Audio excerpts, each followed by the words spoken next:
ለትግራይ ክልል ከተመደበው በጀት ውስጥ እየተላከ ያለው 1/3 ብቻ ነው ተባለ። እውቅ የፖለቲከኛ እስረኞች ጉዳያቸው ፖለቲካዊ መፍትሄ አግኝቶ ከእስር እንዲፈቱ ፍላጎት መኖሩ ተሰማ። ሶማሊያ ከተባበሩት አረብ ኤሚሬትስ ጋር ያላትን ስምምነት ማቋረጧን ተከትሎ ዩኤኢ ወታደሮቿን ከቦሳሶ እያስወጣች ነው። በፈረንሳይ የሚታወቁት ፖለቲከኛና የቀድሞ የእግር ኳስ ክለብ ፕሬዝዳንት በእናታቸው የቀብር ስነ ስርዓት ላይ ተገደሉ። የኢራኑ ፕሬዝዳንት መንግስትን በሚደግፈው ሰልፍ ላይ በአደባባይ ከህዝባቸው ጋር ሰላማዊ ሰልፍ ወጡ። ውድ የክንፋን መረጃ ቤተሰቦች የዕለቱ አርዕስተ ዜናዎች ናቸው። ቀጥለን ዝርዝሩ እናሰማችኋለን። ላይክ፣ ሸር፣ ሰብስክራይብ እያደረጋችሁ እንድትከታተሉን በአክብሮት እንጋብዛለን። ለትግራይ ክልል ከተመደበው በጀት ውስጥ እየተላከ ያለው 1/3 ብቻ ነው ተባለ። በክልሉ ያለውን የበጀት እጥረት ለመቅረፍ በሲሚንቶ በመጠጦችና በታሸጉ ውሃዎች ላይ አዲስ የዋጋ ጭማሪ ተጥሏል። የትግራይ ክልል ጊዜያዊ አስተዳደር እያጋጠመው ያለውን የበጀት እጥረት ለመቅረፍና ማህበራዊ አገልግሎቶቹን ለማስቀጠል ሲል በተለያዩ ምርቶች ላይ የዋጋ ጭማሪ በማድረግ ሀብት ለማሰባሰብ መወሰኑን አስታወቀ። የሀብት አሰባሳቢ ኮሚቴው ሰብሳቢ ዶክተር አብርሃም ተከስተ በጉዳዩ ላይ በሰጡት ማብራሪያ ከፌዴራል መንግስት የሚላከው በጀት በከፍተኛ ሁኔታ መቀነሱን ገልጸዋል። እንደ ሰብሳቢው ገለጻ ከጥቅምት ወር ወዲህ ለክልሉ ከተመደበው በጀት ውስጥ እየተላከ ያለው 1/3 ብቻ በመሆኑ አስተዳደሩ በጦርነት ጉዳት የደረሰባቸውን ዜጎች ለመርዳትና የመንግስት ስራዎችን ለማስኬድ በገንዘብ እጥረት ተፈትኗል። ይህንን ችግር ለመፍታት የወጣው አዲስ ደንብ በንግድ ምርቶች ላይ የሚከተሉትን የዋጋ ጭማሪ ደንግጓል። በመጠጦች ላይ በአንድ ቢራ ላይ 3 ብር፣ በአንድ ጠርሙስ አረቄ ላይ 10 ብር፣ በወይን ላይ 20 ብር እንዲሁም በአንድ ጠርሙስ ውስኪ ላይ 200 ብር ጭማሪ ተደርጓል። በውሃና ለስላሳ በአንድ ደርዘን የታሸገ ውሃ ላይ 12 ብር፣ በለስላሳና አምቦ ውሃ ላይ ደግሞ 1 ብር ተጨምሯል። በግንባታ ዕቃዎች በአንድ ኩንታል ሲሚንቶ ላይ 100 ብር ጭማሪ ተደርጓል። ይህ የሀብት ማሰባሰብ ሂደት በ13 ባንኮች በተከፈተ ሂሳብና በ7 ንዑስ ኮሚቴዎች አማካኝነት የሚመራ ሲሆን አሰባሰቡም ኮሚቴው በሚያሳትመው ልዩ ደረሰኝ ብቻ እንደሚከናወን ተገልጿል። የኮሚቴው ምክትል ሰብሳቢ ዶክተር ምህረት በየነ እንደተናገሩት ከዚህ የሚገኘው ገቢ ለመንግስት ሰራተኞች ደሞዝ፣ ለፍትህና ጸጥታ አካላት ስራ ማስኬጃ እንዲሁም ለተፈናቃዮች ድጋፍ የሚውል ይሆናል ተብሏል። የኤርትራው ቴሌቪዥን ጋዜጠኛ ለፕሬዝዳንት ኢሳያስ አፈወርቂ በብልጽግና ፓርቲ የጦርነት አዋጅና የሁለት ውሃዎች አጀንዳ ላይ በሚል ጥያቄ አቅርቦላቸው ነበር። ኢሳያስም በሰጡት ምላሽ እንዲህ ሲሉ ቀጣዩን ምላሽ ሰጥተዋል። በዚህ ጉዳይ ላይ ጊዜ ማባከን የለብንም። ይህ ጥያቄ ምላሽ አይገባውም። የብልጽግና ፓርቲ በገዛ ህዝቡ ላይ የጦርነት አጀንዳ እያራመደ ነው። የፕሪቶሪያው ስምምነት ቢኖርም በአማራ በትግራይና በኦሮሞ ህዝቦች ላይ ጦርነት እያካሄደ ነው። በእኛ ላይ ጦርነት አውጇል። ስለሰበሰባቸው ድሮኖችና መሳሪያዎች እየፎከረ ነው። እኛ ለጦርነት ፍላጎት የለንም። ነገር ግን ሀገራችንን እንዴት መከላከል እንዳለብን እናውቃለን ሲሉ ምላሽ ሰጥተዋል። ጨምረውም ራያችን መልካም ግንኙነትን ማጠናከር ነበር። ነገር ግን በቀጠናው ግጭት ለመፍጠር በቆረጠና ከሱዳን ቀውስ በስተጀርባ ባለው የውጭ ኃይል በሚመራው የብልጽግና ፓርቲ አጀንዳ ልንረበሽ አይገባም። የብልጽግና ፓርቲ አስተሳሰብ በ4 መገለጫዎች ሊገለጽ ይችላል። ብቃት ማነስ፣ ኪሳራ፣ ፈሪነትና ስግብግብነት በመሆኑ ትኩረታችንን ሰጥተን ለዚህ ቅዠታዊ አቋም ልንሰጠው አይገባም። ትኩረታችን በሀገራዊ የልማት አጀንዳ ላይ መሆን አለበት ሲሉም ተደምጠዋል። እውቅ የፖለቲከኛ እስረኞች ጉዳያቸው ፖለቲካዊ መፍትሄ አግኝቶ ከስር እንዲፈቱ ፍላጎት መኖሩ ተሰማ። ከሰሞኑ አንዳንድ የማህበራዊ ትስስር ገጾች አሁን ላይ በእስር ላይ የሚገኙ ፖለቲከኞችን፣ ጋዜጠኞችንና ምሁራንን ጨምሮ ሌሎች የፖለቲከኛ እስረኞች በመንግስት ምህረት ተደርጎላቸው ሊፈቱ እንደሆነ የሚገልጽ መረጃዎች ሲሰራጩ ነበር። ይህን ተከትሎ መረጃውን የሚያጠናክር ወይም ሐሰትነቱን የሚገልጽ ማብራሪያ ከመንግስት በኩል ባይሰጥም እነዚህ የፖለቲከኛ እስረኞች ጉዳያቸው ሰላማዊ በሆነ መንገድ እንዲፈታ የኢትዮጵያ ሰብአዊ መብቶች ኮሚሽን ፍላጎት እንዳለው መረጃዎቹ ያሳያሉ። የኮሚሽኑ ኮሚሽነር አቶ ብርሃኑ ኤዴሎ ታህሳስ 11 ቀን 2018 ዓ.ም በፌዴራል ማረሚያ ቤት ኮሚሽን ቂሊንጦ የጊዜ ቀጠሮ ማረፊያ ማዕከል ተገኝተው ጉብኝት ባደረጉበት ወቅት አቶ ዮሐንስ ቧያሌውን፣ አቶ ክርስቲያን ታደለን፣ ዶክተር ወንደሰን አሰፋን፣ ዶክተር ጫኔ ከበደን፣ ዶክተር ካሳ ተሻገርን፣ ዶክተር ሲሳይ አውግቸውን እና ጋዜጠኛ ጎበዜ ሲሳይን አስጠርተው ማነጋገራቸው ታውቋል።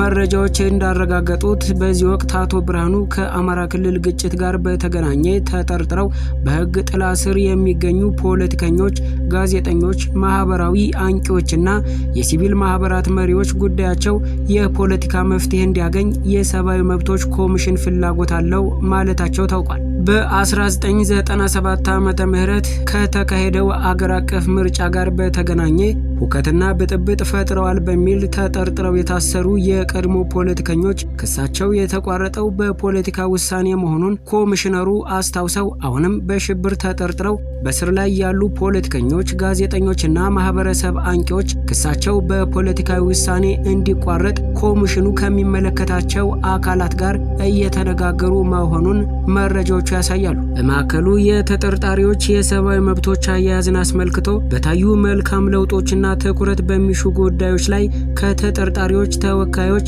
ከማዕከሉና ከፌዴራል ማረሚያ ቤት ኮሚሽን የስራ ኃላፊዎች ጋር ውይይት ተደርጓል ያለው ኮሚሽኑ ተጠርጣሪዎች በማዕከሉ ስለሚኖራቸው ቆይታና ስለሚያገኟቸው አገልግሎቶች በቂ ማብራሪያ የሚሰጣቸው መሆኑ አንዱ አበረታች ጉዳይ መሆኑንም አንስቷል። ይሁንና ማዕከሉ መያዝ ከሚችለው የተጠርጣሪዎች ቁጥር በላይ የያዘ በመሆኑ ከፍተኛ መጨናነቅ መፈጠሩ፣ ለአካለ መጠን ያልደረሱ ተጠርጣሪዎች ከሌሎች ተለይተው አለመያዛቸው፣ መዝጊያ የሌላቸው መጸዳጃና መታጠቢያ ቤቶችን ጨምሮ የተወሰኑ የውሃ ቧንቧዎች አገልግሎት ያቆሙ መሆናቸው መሻሻል የሚገባቸው ጉዳይ መሆናቸውን በጉብኝቱ ወቅት ተነስቷል። ይህን ተከትሎ የፖለቲከኛ እስረኞቹን ለመፍታት በመንግስት በኩል ፍላጎት እንዳለ ለማወቅ ጉዳዩ ይመለከታቸዋል ለተባሉ ለፍትህ ሚኒስቴር ሚኒስትር ዴኤታ አቶ በላይሁን ይርጋ ተደጋጋሚ ጥያቄ ቢቀርብም ምላሽ ከመስጠት ግን ተቆጥበዋል። የሶማሊያ መንግስት ከተባበሩት አረብ ኤሚሬቶች ጋር ያለውን ግንኙነት አቋረጠ። የሶማሊያ መንግስት ከተባበሩት አረብ ኤሚሬቶች ጋር ያለውን ግንኙነት እንዳቋረጠና የሁለትዮሽ ስምምነቶችን በአጠቃላይ እንደሰረዘ አስታውቋል። የሶማሊያ የሚኒስቴሮች ምክር ቤት ውይይት ካደረገ በኋላ ባወጣው መግለጫ ከተባበሩት አረብ ኤሚሬቶች ጋር የተፈረሙ ስምምነቶችን መሰረዙን ይፋ አድርጓል። ውሳኔው ከወደብ፣ ከደህንነትና ከመከላከያ ጋር የተያያዙ ስምምነቶችን ያካትታል። ከበርበራ፣ ከቦሳሶና ከኪስማዮ ወደቦች ጋር የሚገናኙ ስምምነቶች እንዲሁም ከሶማሊያ የፌዴራልና ክልላዊ ተቋማት ጋር የተደረጉ ስምምነቶች ተሰርዘዋል። የሶማሊያ መንግስት ውሳኔውን ያሳለፈው የአገሪቱን ሉዓላዊነት፣ የግዛት አንድነትና ህገ መንግስት ለማስጠበቅ መሆኑንም ገልጿል። የሶማሊያን መንግስት የአገሪቱን ነጻነት፣ ብሔራዊ አንድነትና ፖለቲካዊ ሉዓላዊነት የሚገዳደር ድርጊት ስለተፈጸመ ማስረጃ በማግኘቱ የወሰደው እርምጃ መሆኑንም አስታውቋል። ሶማሊያ ከተባበሩት አረብ ኤሚሬትስ ጋር ያላትን ስምምነት ማቋረጧን ተከትሎ ዩኤኢ ወታደሮቿን ከቦሳሶ እያስወጣች ነው። በቀይ ባህር ላይ በሳውዲ አረቢያና በተባበሩት አረብ ኤሚሬትስ መካከል ያለው ፉክክር እየተባባሰ መምጣቱን ተከትሎ ኤሚሬትስ ወታደራዊ መሳሪያዎቿንና ሰራተኞቿን ከተለያዩ የሶማሊያ የጦር ሰፈሮች እያስወጣች ነው። በሶማሊያ ፑንትላንድ በሚገኘው የቦሳሶ የወደብ ከተማ ግዙፍ አውሮፕላኖች ማኮብኮቢያውን ሲረግጡ የሚፈጥሩት እንደ ነጎድጓድ ያለ ከፍተኛ ድምፅ ቀንና ሌሊት ያስተጋባል ሲል ሚድል ኢስት አይ በዘገባው አመላክቷል። እንዲህ አይነት በረራዎች ባለፉት 2 ዓመታት የተለመዱ ቢሆንም ሰሞኑን በቦሳሶ የአየር ኃይል ጣቢያ የሚያርፉት አውሮፕላኖች ቁጥር በከፍተኛ ሁኔታ እየጨመረና እየተፋጠነ መጥቷል ተብሏል። አሁን ላይ ግን ትኩረታቸው ሙሉ በሙሉ የተባበሩት አረብ ኤሚሬትስ የደህንነት አባላትና ከባድ የጦር መሳሪያዎችን በማስወጣት ላይ ብቻ መሆኑም ተመላክቷል። አገሪቱ ይህንን የምታደርገው የሶማሊያ ፌዴራላዊ ሪፐብሊክ የሚኒስትሮች ምክር ቤት የሀገሪቱ የሀገሪቱን ሉዓላዊነትና ህገ መንግስታዊ ስርዓት ለመጠበቅ በሚል ከተባበሩት አረብ ኤሚሬትስ ጋር የነበሩትን ሁሉንም የሁለትዮሽ የጸጥታና የመከላከያ ስምምነቶችን በይፋ እንዳቋረጠ መግለጹን ተከትሎ ነው። የሀገሪቱ ሚኒስቴሮች ምክር ቤት ባሳለፈው ውሳኔ መሰረት እርምጃው የተወሰደው የሶማሊያ ፌዴራል ሪፐብሊክን የግዛት አንድነትና ህገ መንግስታዊ ስርዓትን ለመጠበቅ ሲባል ነው። የምክር ቤቱ ውሳኔ ከዚህ ቀደም ከተባበሩት አረብ ኤሚሬትስ ጋር የተደረጉ ማናቸውንም የጸጥታና የመከላከያ ስምምነቶች ከዚህ በኋላ ዋጋ የላቸውምና የተሻሩ መሆናቸውን ይገልጻል። የኢራኑ ፕሬዝዳንት ለተቃውሞ ወጡ። የኢራኑ ፕሬዝዳንት ማሱድ ፔዜሽኪያን መንግስትን በሚደግፈው ሰልፍ ላይ በአደባባይ ከህዝባቸው ጋር ታይተዋል። በ10 ሺዎች የሚቆጠሩ የአያቶላህ አሊ ኻሜኒን ስርዓተ መንግስትና አሁናዊ አስተዳደሩን የሚደግፉ ዜጎች ወደ ጎዳና ወጥተው ድጋፋቸውን አሳይተዋል። በኢራን መንግስት ላይ የተነሳውን ህዝባዊ ተቃውሞ ለመቀልበስና ድርጊቱን ለማውገዝ ነው ፔዜሽኪያን ከህዝቡ ጋር በቴህራን ጎዳና ላይ የታዩት። ማሱድ ፔዜሽኪያን ከዚህ ቀደም ሰላማዊ ሰልፍ ከህዝባቸው ጋር አድርገው በአሜሪካና እስራኤል ላይ ትችት መሰንዘራቸውም አይዘነጋም። አያቶላህ አሊ ኻሜኒም በተቃዋሚዎቹ ላይ የተነሳውን ሚዛን አስጠባቂ ሰልፍ ለአሜሪካ የተሰጠ ማስጠንቀቂያ ነው ብለውታል። በሌላ በኩል ከኢራን ጋር ቢዝነስ የሚያንቀሳቅሱ አገራት ላይ አሜሪካ ተጨማሪ ታሪፍ ጥላለች። ፕሬዝዳንት ትራምፕ ከኢራን ጋር ቢዝነስ የሚሰሩና ውል ያላቸው ሀገራት አሁኑኑ የሚተገበር የ25 በመቶ ቀረጥ ይጣልባቸዋል ሲሉ በትሩዝ ሶሻል ሚዲያቸው ላይ ጽፈዋል። የትራምፕ ውሳኔ የተሰማው በኢራን ላይ ወታደራዊ አማራጮቹን እንወስዳለን ካሉ በኋላ ነው።